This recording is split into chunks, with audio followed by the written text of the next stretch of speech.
এসছে আনি এসছে বেশ। দেখো আমরা কি লিখছি, ব্রিফলি ডেসক্রাইব হাউ মিথানল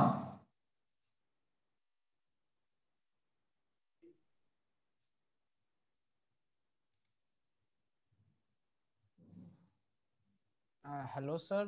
হ্যাঁ হ্যাঁ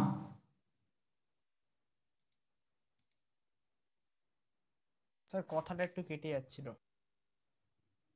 দাঁড়াও, এইখানে কি করি,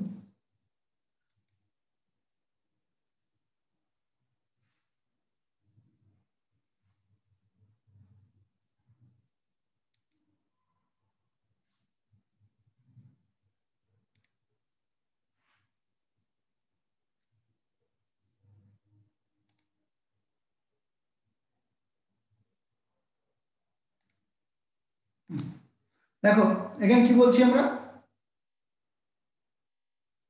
এই যে ওয়াটার গ্যাস, আনি শুনতে পাচ্ছ, briefly describe how methanol is prepared starting from water gas. খুব ইম্পর্টেন্ট এটা, ওয়াটার গ্যাস থেকে আমরা কি করে মিথানল পাই, কারণ এই জিনিসটা আমাদের দেয় এক্সাম হলে এবং কোশ্চেনগুলো করে। তাহলে ওয়াটার গ্যাসটা কি ফার্স্টে তোমাকে সেটা বলতে হবে। Mixture of hydrogen and carbon monoxide is known as water gas. এটা একটা ইকুয়াল ভলিউম মিক্সচার। এটাকে আমরা কার উপর দিয়ে পাঠাবো, is passed over heated catalyst. এটা মনে রাখতে হবে যে ক্যাটালিস্টটা কি, ক্রোমিয়াম অক্সাইড অর আমরা জিঙ্ক অক্সাইড।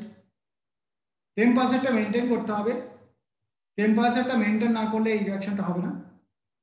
350 ডিগ্রি সেন্টিগ্রেড টেম্পারেচারটা মেনশন করতে হবে, মানে এটা মেনটেনও করতে হবে। তাহলে আমাদের কি হবে, এই ওয়াটার গ্যাস এর সঙ্গে আরো হাইড্রোজেন যদি দেই তাহলে আমরা পাবো দেখো মিথানল। মিথানলের formula CH3OH। কেউ বুঝতে না পারলে এরকম করে করবে, কার্বনের 4টে হাত, অক্সিজেনের 2টো হাত, ঠিক আছে, এখানে হাইড্রোজেন হাইড্রোজেন হাইড্রোজেন। এবারে দেখো এখানে অর্গানিক রিয়াকশনগুলোতে আমাদের ব্যালেন্স করতে হয় না, অর্গানিক রিয়াকশন ব্যালেন্স করতে হয় না, তবু এটা ব্যালেন্সড আছে, এটা দেখতেও পাচ্ছ। অর্গানিক রিয়াকশন আমরা শুধু এই যে এরকম অ্যারোটা দিয়ে দেই, এখানে আমরা ইকুয়াল সাইন দেই না, এরকম ইকুয়াল টু দেই না। ইনঅর্গানিকে কিন্তু ইকুয়াল টু দেওয়া হয়, অর্গানিকে ইকুয়াল টু দেই না। তার কারণটা হলো যে অনেক সময় আমাদের সাইড প্রোডাক্ট বেরিয়ে যায়, সেই সাইড প্রোডাক্টের খবরটা রাখি না আমরা, বুঝলে, ওই জন্য ব্যালেন্স করতে হয় না অর্গানিকে। এটা একটা সুবিধা আছে, কারণ ইনঅর্গানিক কিছু প্রোডাক্ট বেরিয়ে যায়, যেমন অর্গানিকের সঙ্গে সালফুরিক অ্যাসিড আমরা মিশালাম, পরেই দেখবো সালফুরিক অ্যাসিড বেরিয়ে গেছে, কিন্তু সেটা যদি না লিখি তাতে কোনো প্রবলেম নেই, আমাদের অর্গানিক প্রোডাক্টটাই মেনলি লিখতে হবে। ওকে, পরের যেটা আমরা বলছি দেখো, starting from ethene how can you prepare ethanol, right conditions and relevant chemical equations. দেখো কি বলছি, আমরা বলছি starting from ethene how can you prepare ethanol, right condition and relevant chemical equations. জিনিসটা দেখো, এই যে জিনিসটা আমরা বললাম সেটা কি কি, যে ই, দেখো একটা জিনিস নিয়েছি ইথিন, যেটা এই যে ইথিন, এটার নাম কি ethene, C2H4, that is actually ethene. তার মধ্যে সালফিউরিক অ্যাসিড নিয়েছি, হিটও করেছি, অ্যান্ড প্রেশার দিয়েছি, খুব প্রেশার, প্রেশারটা কিন্তু অনেকটাই, 30 অ্যাটমসফিয়ার প্রেশার, মানে নর্মাল প্রেশার হলো 1 অ্যাটমসফিয়ার প্রেশার, তার থেকে আমাদের 30 টাইমস প্রেশার আমরা অ্যাপ্লাই করেছি। টেম্পারেচারটা 80 ডিগ্রি সেন্টিগ্রেড মেনটেন করছি, and initially sulphuric acid then water দিয়ে বয়েল করেছি, তাহলে ইথানল পাবো। অর্থাৎ ডাইলিউট সালফিউরিক অ্যাসিড হিট, আমরা একসঙ্গে বলতে পারি dilute sulphuric acid heat, boil. তাহলে আমরা ইথানল, ইথানল মানে হলো এটা, ফর্মুলাটা মুখস্থ রাখতে হবে, ইথানল মিথানল। এরকম একটা সিরিজ থাকে, ইথানল মিথানল প্রোপানল। আমরা নোমেনক্লেচারে একটা জিনিস দেখিয়েছিলাম, এটা একবার দেখেছিলে হয়তো, পড়েছো, আমি একবার পড়িয়েছি, তারপরে আমি ভিডিওগুলো শেয়ার করে রেখেছিলাম। এবার দেখো এখানে আমরা কি বলছি, ethene gas at 30 atmosphere and concentrated sulfuric acid at 80 degree centigrade is taken, then the following reaction takes place with formation of ethyl hydrogen sulfate। এই যে এটার নাম হলো ইথাইল হাইড্রোজেন সালফেট, ডট দিয়ে রেখেছি।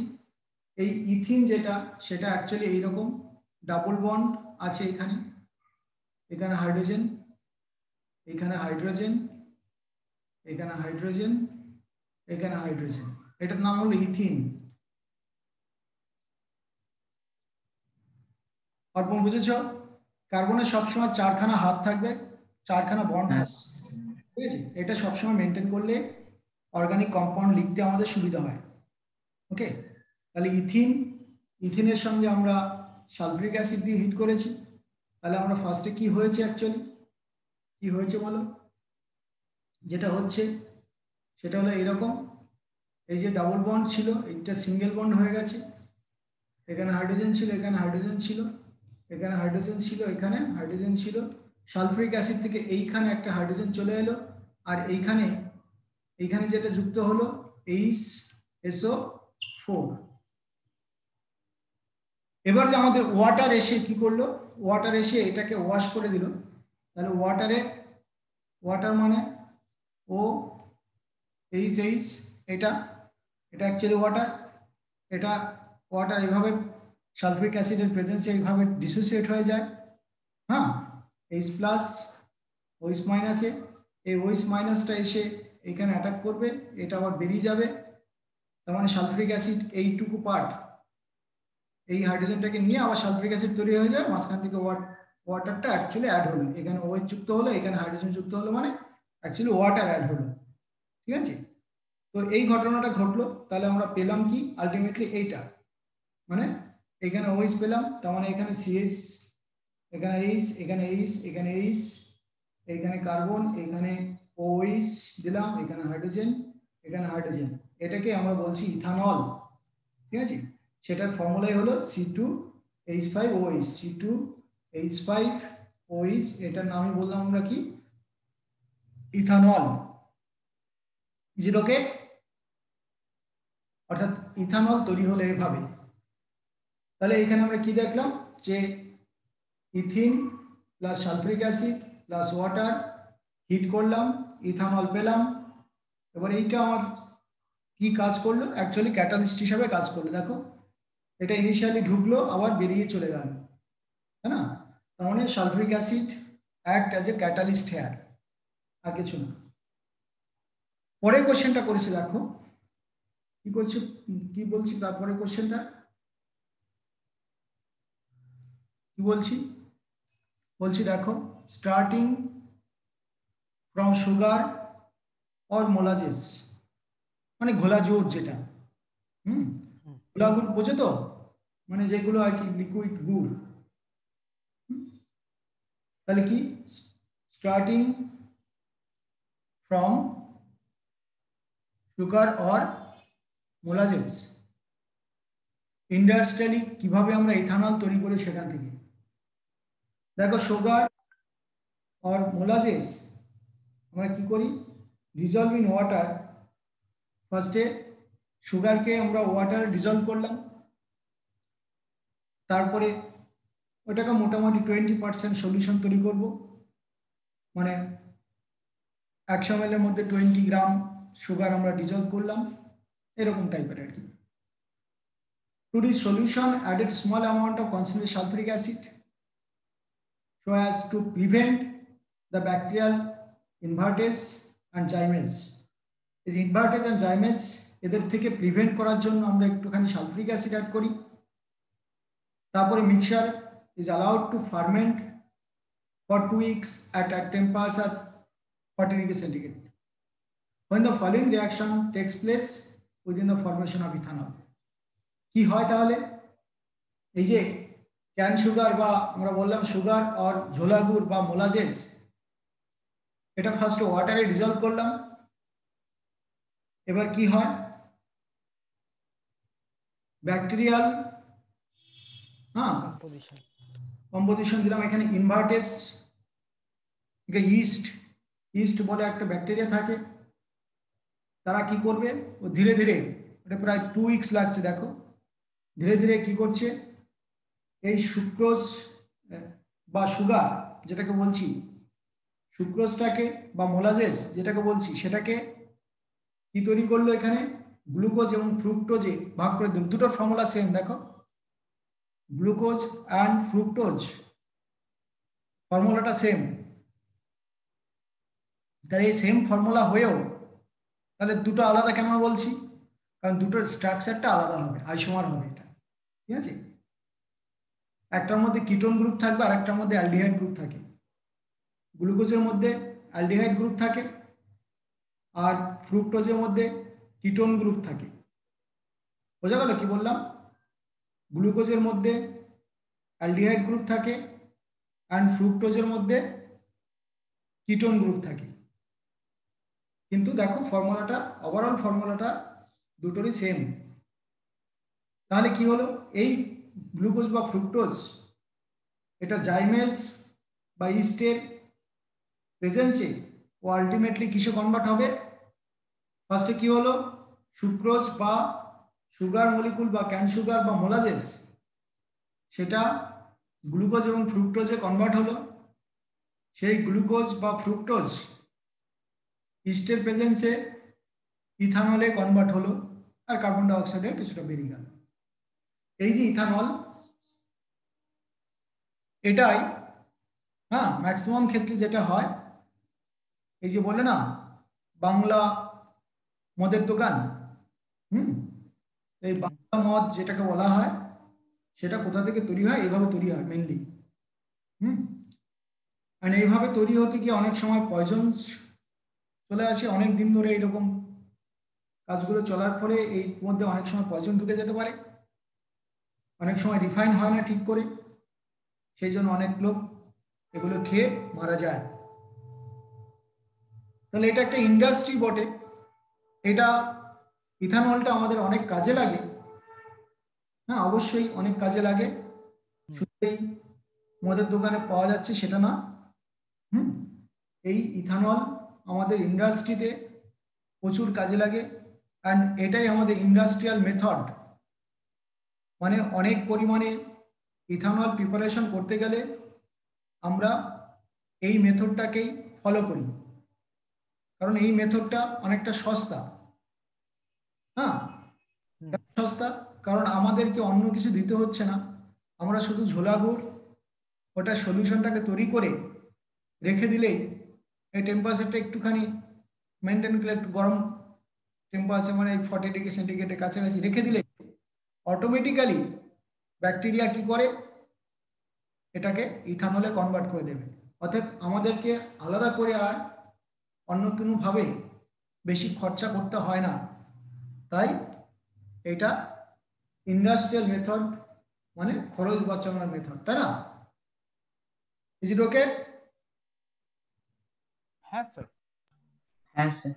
এবার দেখো আমরা কি বলছি, question number 4, by writing chemical equation and experimental condition that how sodium acid white potassium dichromate and acetic acid react with methyl alcohol, ethyl alcohol, এটার জন্য প্রত্যেকটার জন্য 2 মার্ক করে দেওয়া হয়। এবার ব্যাপারটা কি, সোডিয়ামের সঙ্গে ইথানল বা মিথানলের রিয়াকশন হয়, ইথানল বা মিথানল যাই হোক না কেন, মিথানল হলে আমাদের ফর্মুলাটা হলো এইটা, মিথানল মানে হলো এরকম সি, এখানে হাইড্রোজেন আছে, এখানে হাইড্রোজেন, এখানে হাইড্রোজেন, এখানে ও, এখানে এইচ, এই হলো তোমার মিথানল। মিথানলের যে হাইড্রোজেনটা অক্সিজেনের সঙ্গে যে হাইড্রোজেনটা থাকে সেটা অ্যাসিডিক হয়, ঠিক আছে, এই হাইড্রোজেনগুলো অ্যাসিডিক নয়। এই হাইড্রোজেনগুলো অ্যাসিডিক নয়, এই হাইড্রোজেনগুলো অ্যাসিডিক নয়। অ্যাসিডিক হলো এই হাইড্রোজেনটা। তাহলে এই যে হাইড্রোজেনটা, এই হাইড্রোজেনটাকে সোডিয়াম যেহেতু মেটাল এবং অ্যালকালি মেটাল, তাই এটাকে রিপ্লেস করতে পারি। তাহলে আমরা কি দেখলাম, এই যে হাইড্রোজেনটা, এই হাইড্রোজেনটা রিপ্লেস হয়ে গেছে দেখো বাই সোডিয়াম, ঠিক আছে। তার মানে CH3 ও মাইনাস হয়েছে, Na প্লাস হয়েছে, এখান থেকে হাইড্রোজেনটা বেরিয়ে গেছে। এবারে এই জন্য ব্যালেন্স করেছি, ব্যালেন্স করার দরকার নেই যদিও। তাহলে এখান থেকে H2 বেরিয়ে গেছে, কারণ শুধু H হিসাবে তো বেরোয় না, H2 হিসাবে বেরোয়, মলিকুল হিসাবে থাকে হাইড্রোজেন। ওকে, এবার দেখো, তার মানে ইথানল রিঅ্যাক্ট করবে এইভাবে সোডিয়ামের সঙ্গে বা পটাশিয়ামের সঙ্গে।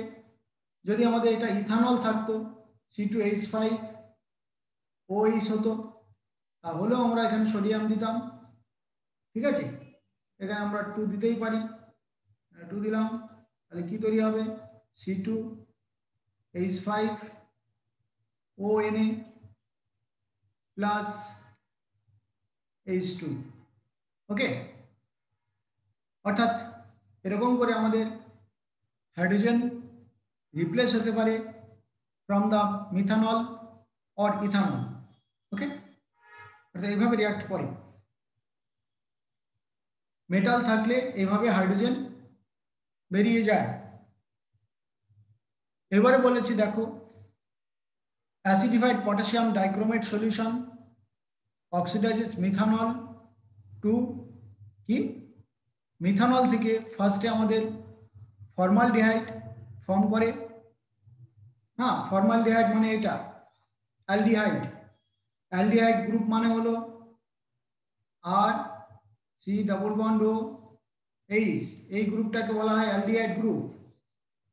আর মানে হলো ইট মে বি CH3⋅OH, অর্থাৎ CHO, এই গ্রুপটাকে বলা হয় অ্যালডিহাইড গ্রুপ। এবারে আর এর ভ্যালু আমরা হাইড্রোজেন হতে পারে, হাইড্রোজেন C⋅OH, কারণ এই যে গ্রুপটা, এটা বাদ দিলে এই গ্রুপটা যদি যুক্ত থাকে যে কারোর সঙ্গে, অর্গানিক কম্পাউন্ডের সঙ্গে, তাহলে আমরা তাদেরকে বলবো অ্যালডিহাইড। ওকে, তাহলে এখানে এই যে H, এই যে CHO, এই যে HCHO, এটা একটা অ্যালডিহাইড হয়েছে। অ্যান্ড একটা কার্বনযুক্ত যে অ্যালডিহাইড, তাকে আমরা বলি ফর্মালডিহাইড বা মিথানল। কি বলি, ফর্মালডিহাইড, অথবা এটাকে কি বলবো, মিথানল। ওকে, ফর্মালডিহাইড বা মিথানল, দুটো কার্বনযুক্ত যে অ্যালডিহাইড তাকে বলবো ইথানল। 3 কার্বনযুক্ত যে অ্যালডিহাইড তাকে বলি প্রোপানল। অর্থাৎ মিথানল, ইথানল, প্রোপানল, বিউটানল, পেন্টানল, এরকম নোমেনক্লেচারের দেখবে। আমি নোমেনক্লেচার যেখানে করিয়েছি সেখানে রয়েছে ভিডিওগুলো। যারা ক্লাসগুলো করতে পারোনি, অ্যানি বোধহয় ক্লাস করতে পেরেছিল কিনা আমি জানি না, যদি না করে থাকো ওই ভিডিওগুলো দেখবে। অর্থাৎ কি বললাম তাহলে, এটাকে আমরা বললাম ফর্মালডিহাইড বা মিথানল। ফর্মালডিহাইডটা কমন নেম, এটাকে আমরা ফরমালিনও বলি। এই মাছ টাছ এগুলোকে সংরক্ষণ করার জন্য অনেক সময় ফরমালিন ইউজ করে, এটা একটা মারাত্মক জিনিস। এটা সংরক্ষিত হয় ভালো, ঠিক আছে, কিন্তু মাছ টাছের মধ্যে এই ফরমালিন দেওয়া থাকলে আমাদের শরীরের পক্ষে খুব ক্ষতিকর, বুঝলে।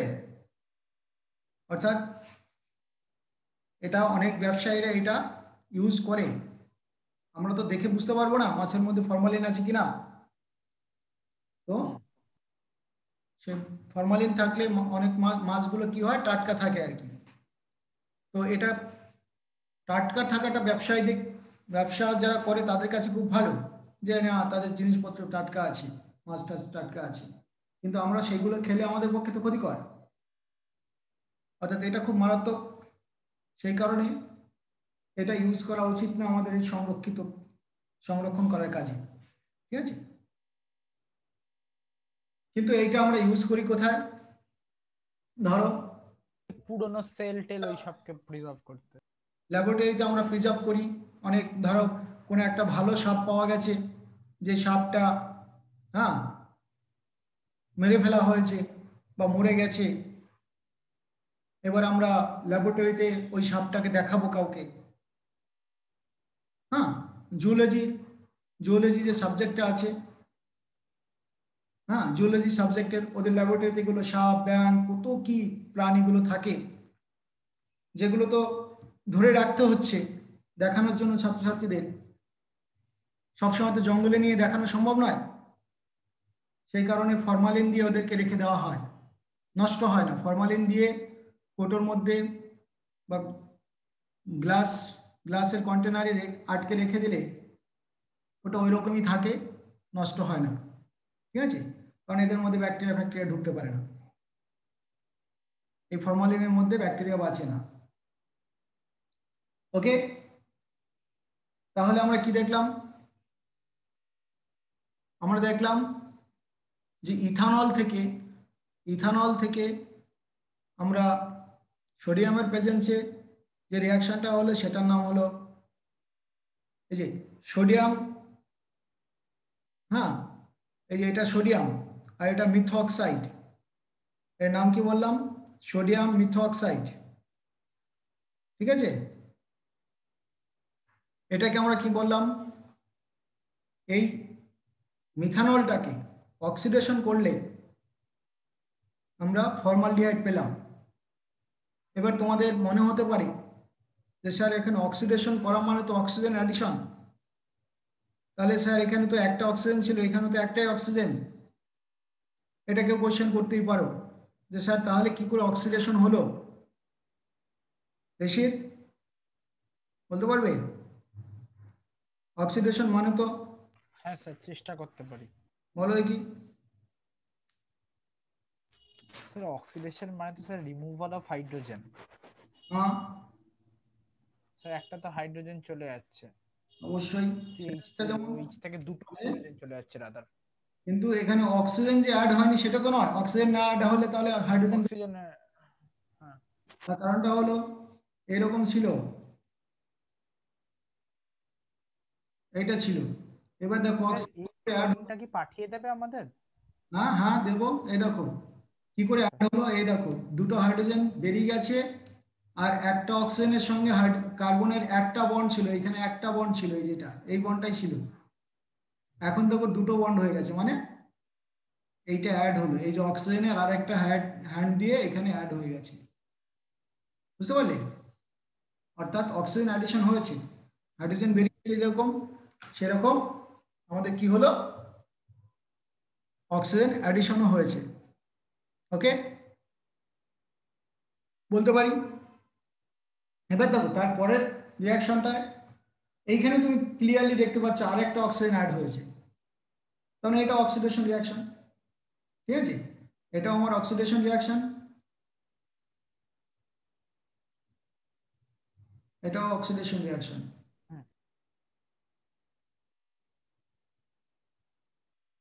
অ্যানি বুঝতে পারছো? অ্যানি আছো? অ্যানি, অ্যানি কথা বলে না কেন? অ্যানি আছো তো? হ্যাঁ বুঝতে পারছো তুমি? দেখো তারপরে আমরা কি করছি, রিয়াকশন অফ, দেখো অ্যাসিটিক অ্যাসিডের সঙ্গে মিথানলের রিয়াকশনে কি হয়। দেখো এখানে আমরা লিখেছি একটা জিনিস, এটা হলো মিথানল, এটা হলো অ্যাসিটিক অ্যাসিড, সালফ্রিক অ্যাসিড দিয়ে একটু বয়েল করেছি, সালফ্রিক অ্যাসিড দিয়ে বয়েল করা হয়েছে, মিথাইল অ্যাসিটেট। এই যে মিথাইল, এটা ছিল অ্যাসিটিক অ্যাসিডের একটা আয়ন তৈরি হলে অ্যাসিটিক অ্যাসিড থেকে, তাই এটা অ্যাসিটেট, মিথাইল অ্যাসিটেট। এই যে মিথাইল, এই যে অ্যাসিটেট। তাহলে আমরা যদি কখনো জানতে চাই অ্যাসিটেট কিরকম দেখতে, CH3 COO মাইনাস, এটা হলো অ্যাসিটেট। এখানে যদি আমরা সোডিয়াম বসাই তাহলে সোডিয়াম অ্যাসিটেট। এবার যদি এখানে CH3 বসাই তাহলে এটা মিথাইল অ্যাসিটেট। ওকে, এভাবে আমরা নাম দেই। এবারে কি হলো জিনিসটা হলো একটা এস্টারিফিকেশন। এই রিয়াকশনটাকে আমরা বলি এস্টারিফিকেশন রিয়াকশন। এই পুরো রিয়াকশনটাকে বলি এস্টারিফিকেশন রিয়াকশন। এইটা আমাদের এস্টার তৈরি হলো, এস্টারটার নাম হলো মিথাইল অ্যাসিটেট। এটা কি তৈরি হলো অ্যাকচুয়ালি বললাম এস্টার। এই যে এস্টারটা তৈরি হলো তার নাম দিলাম আমরা মিথাইল অ্যাসিটেট। তার মানে মিথানল এবং অ্যাসিটিক অ্যাসিডের যে এস্টার তাকে বলবো মিথাইল অ্যাসিটেট। যদি এইখানে CH3 CH2OH থাকতো প্লাস অ্যাসিটিক অ্যাসিড হতো,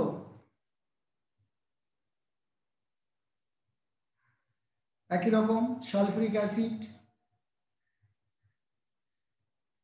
বয়লিং, তাহলে আমরা কি পেতাম CH3 CHCOO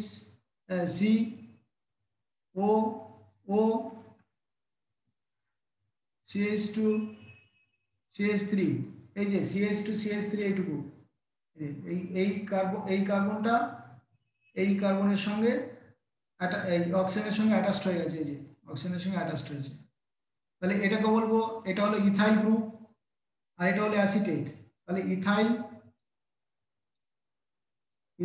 অ্যাসিটেট।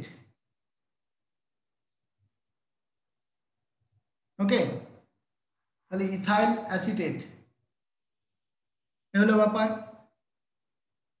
বোঝা গেছে তো? আর এটাকে আমরা বলছি, এটা যেহেতু মিথানল ছিল এটা মিথাইল অ্যাসিটেট। অ্যান্ড এইগুলোকে আমরা বলি এস্টার। এস্টার খুব ইম্পর্টেন্ট জিনিস, তোমরা সকলেই জানো। এই যে পাকা ফলগুলো আমরা খাই, যে মিষ্টি গন্ধটা আসে, যে কোনো ফলের মধ্যে যে মিষ্টি গন্ধটা আসে আমরা যাকে বলি ফ্রুটি স্মেল, ফ্রুট থেকে যে স্মেল আসে সেটা কিসের স্মেল? ওটা এই এস্টারের স্মেল। এক একটা ফলে এক এক ধরনের এস্টার থাকে।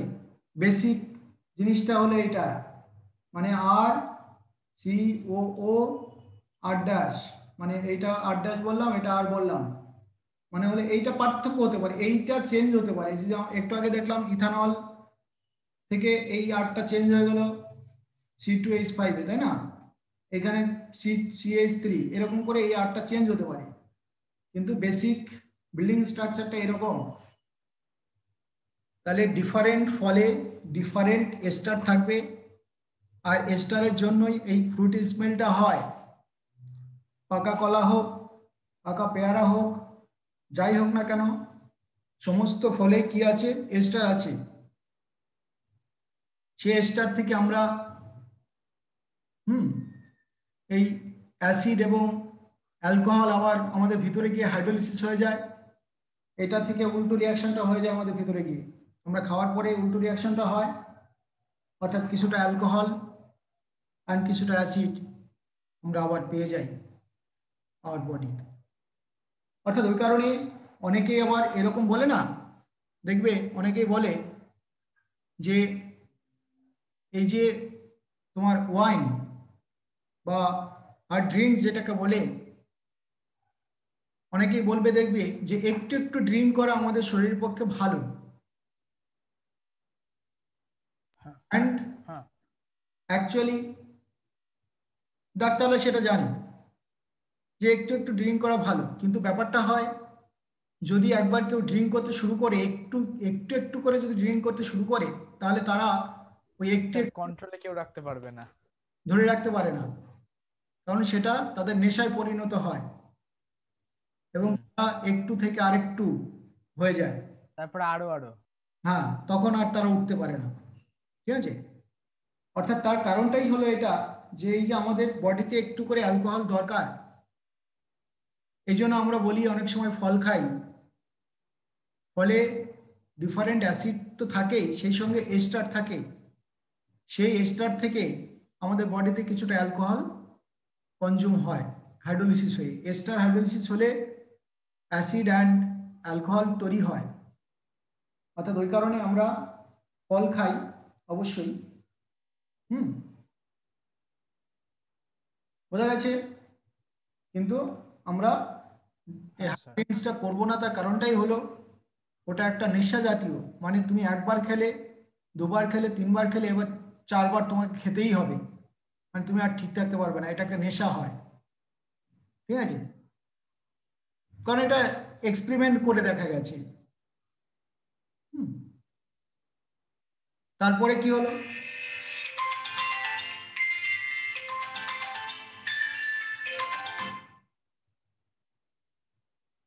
তারপরে কি হলো বলো? Reaction of ethyl alcohol, reaction of ethyl alcohol কি কি বলছি? ওই যে আমরা একটু আগে দেখলাম যে মিথানলের সঙ্গে সোডিয়ামের রিয়াকশনে হাইড্রোজেন বেরিয়ে গেল, ঠিক এরকম, ঠিক একই রকম ভাবে আমরা কি দেখলাম, যেটা ইথানলের সঙ্গে সোডিয়ামের রিয়াকশনে ঠিক হাইড্রোজেন বেরিয়ে গেছে। তারপরে ইথানলকে আমরা অক্সিডাইজ করব, মিথানলকে অক্সিডাইজ করে মিথানল পেয়েছিলাম, তাহলে ইথানলকে অক্সিডাইজ করলে ফার্স্টে ইথানল পেলাম, আবার এই ইথানলকে আমরা অক্সিডাইজ করলে অ্যাসিটিক অ্যাসিড পাবো। আমরা একটু আগে দেখলাম ইথানলকে অক্সিডাইজ করলে ইথানল পেলাম, হাইড্রোজেন পেলাম, আর ইথানলকে আমরা যখন অক্সিডাইজ করলাম ইথানল পেলাম, ইথানলকে আবার অক্সিডাইজ করলে অ্যাসিটিক অ্যাসিড পেলাম। খুব ইম্পর্টেন্ট একটা রিয়াকশন এটা, বুঝলে? অ্যান্ড দেখো হ্যাঁ এটার পরে, এটা সবাই বুঝতে পারলে কি? আগেরটার মতোই, আগেরটার মতো বলতে এই যে এটা দেখালাম যেটা, এই যে ইথানল অক্সিডাইজ করলে ইথানল পেলাম, এই ইথানল কে আবার অক্সিডাইজ করলে দেখো আমরা ফর্মিক অ্যাসিড পেয়েছি। আর এইখানে আমরা যখন ইথানল আছে তখন সোডিয়াম ইথোঅক্সাইড পাবো, হাইড্রোজেন বেরিয়ে গেল। আর এই ইথানলকে যখন অক্সিডাইজ করলাম, দেখো অক্সিজেনের চেঞ্জ হয়নি কিন্তু হাইড্রোজেন বেরিয়েছে, মানে অক্সিজেন ডাবল বন্ড করেছে, এখানে সিঙ্গেল বন্ডে আছে, এখানে ডাবল বন্ড করেছে কার্বনের সঙ্গে, তখন অক্সিডাইজ হলো। তাহলে এটা আমাদের কি পেলাম? এটা অ্যাসিটালডিহাইড। এই অ্যাসিটালডিহাইডকে আবার ফার্দার অক্সিডেশন, মানে আবার অক্সিজেন অ্যাড করলে আমরা অ্যাসিটিক অ্যাসিড পেলাম। ওকে? এই acetic acid reacts with ethyl alcohol in the presence of concentrated sulfuric acid on boiling to form ethyl acetate। এই যে স্টার পেলাম আবার, দেখো এটা বোঝা গেছে তো? এই দেখো এই হাইড্রোজেন, এই হাইড্রোজেন আর এই ওইস মিলে ওয়াটার হয়ে বেরিয়ে গেল। ঠিক আছে? আর পরে হলো কি? এই যে C2H5, এই যে C2H5, আর এইটা, এই পার্টটা এইটা, এই পার্টটা এটা, ওয়াটার বেরিয়ে গেছে। তার মানে এটার নাম হলো কি? যে ইথাইল, এটা অ্যাসিটেট। ইথাইল, হ্যাঁ ইথাইল অ্যাসিটেট। ইথাইল অ্যাসিটেট, হ্যাঁ। হ্যাঁ এটার নাম হলো ইথাইল, ইথাইল এটা অ্যাসিটেট। ঠিক আছে? তাহলে ইথাইল অ্যাসিটেট এই জিনিসটা পেলাম। ওকে? বোঝা গেছে? এবার শোনো, এইটার পরে, হ্যাঁ তোমার 5 মিনিট পরে অন হবে, হ্যাঁ ঘড়ি ধরে। ঠিক আছে? আমি 5 মিনিট পরে লিঙ্ক পাঠাচ্ছি। ঠিক আছে? এখনই শেষ হয়ে যাবে। হ্যাঁ এটা এখন শেষ হয়ে গেল। ঠিক আছে? হ্যাঁ, পরে আমি লিঙ্ক পাঠাচ্ছি। ঠিক আছে।